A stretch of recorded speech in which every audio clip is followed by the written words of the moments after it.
Samantala, nasa 12 mamahaling sasakyan ang natagpuan ng Philippine National Police sa garahe ng isang kondominium na umunoy pag-aari ni dating Representative Zaldico. Sa ngayon, iimbestigahan na ng PNP HPG kung paano naipasok sa bansa ang nasabing mga sasakyan.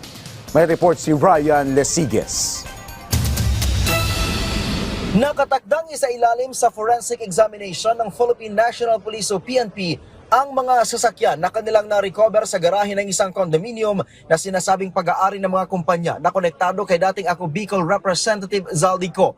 Ayon kay PNP HPG Director Police Brigadier General Hansel Marantan, nasa 12 sasakyan ang nasa compound ng ICI. Kabilang sa susuriin ang mga kahinahinalang dokumento at kung paano na ipasok sa bansa ang naturang mga sasakyan. So there's malice dito sa mga investigation na ito.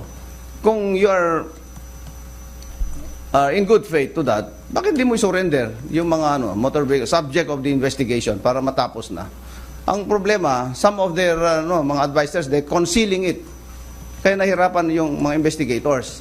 Tapos magpapaulang kayo ng harassment sa amin. Kaugnay nito, nanindigan pa rin ng Highway Patrol Group na legal ang kanilang operasyon at handa silang humarap sa anumang investigasyon. Hindi naman kami pumunta dyan para lang out of the blue. Pumunta tayo dyan kasi there's a bigger picture here. Na narinig ko naman yung mga interviews na there's a situation na naka-attach naman yan sa mga ghost projects and substandard subject of the biggest issue now in the country.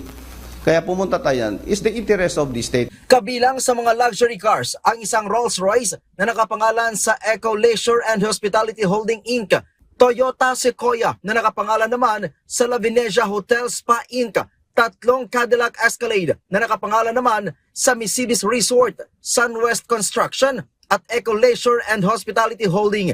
Meron ding dalawang Lexus na nakapangalan sa Sunwest at La Venecia Hotel at isang Mercedes na nakapangalan sa Sunwest. Ang naturang mga sasakyan ay nagkakahalaga ng 145 million pesos. Bukod dyan, natagpuan din ang iba pang mamahaling sasakyan gaya ng dalawang Lexus at isang Ferrari.